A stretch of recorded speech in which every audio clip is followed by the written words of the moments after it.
আসসালামু আলাইকুম। My new ওয়ার্ল্ডে আপনাদের স্বাগত। অনেক দিন পর আমার পেজে একটি ভিডিও ছাড়বো বলে সিদ্ধান্ত নিয়েছি।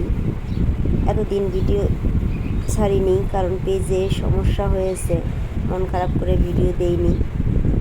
তো আবার মনে মনে ভাবলাম ভিডিও দিতে থাকলে হয়তো পেজ ঠিক হয়ে যেতে পারে, সেই চিন্তা থেকেই পেজে ভিডিও দেওয়া। আজ আমি পাঙ্গাস মাছ ভুনা করবো, সেজন্য কয়েকটি পেঁয়াজ কেটে নিয়েছি। কেউ চাইলে এখানে কাটা পেঁয়াজও ব্যবহার করতে পারেন। পেঁয়াজগুলো আমি তেলে কয়েক মিনিট ভেজে নেব, কাঁচা ঘ্রাণ চলে যাওয়া পর্যন্ত। সামান্য লবণও দিয়ে দিয়েছি। এখন দিয়ে দেব আদা রসুন বাটা। আদা রসুন কয়েক সেকেন্ড ভেজে নেব পেঁয়াজের সাথে। তারপর দিয়ে দিচ্ছি জিরা বাটা। জিরাও আমি কয়েক সেকেন্ড ভেজে তারপর দিয়ে দেব হলুদের গুঁড়া, মরিচের গুঁড়া, ধনিয়া গুঁড়া। এই মশলাগুলো এখন আমি পেঁয়াজ আদা রসুনের সাথে মিলিয়ে নেব। এখন একটু পানি দিয়ে আমি সুন্দর করে কষিয়ে নেব। মশলা কষানো ভালো হলে নাকি রান্নাটাও ভালো হয়, সবাই বলে।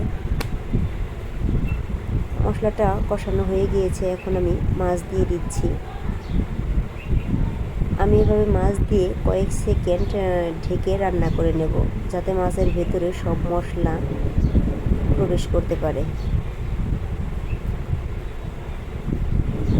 আমার ভিডিও আপনাদের কাছে কেমন লাগে কমেন্ট করে জানাবেন, আর আমার ভিডিওতে ভুল ত্রুটি হলে সেটা ধরিয়ে দেবেন, যেন আমি পরবর্তী ভিডিওতে কোনো ভুল না করি বা ভুল শুধরে নেওয়ার চেষ্টা করব, শুধরে নিতে পারি।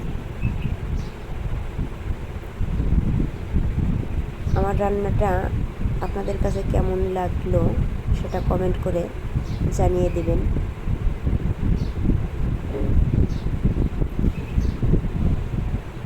এখন আমি দিয়ে দেব কয়েক ফালি টমেটো দিয়ে ঢেকে রান্না করে নেব।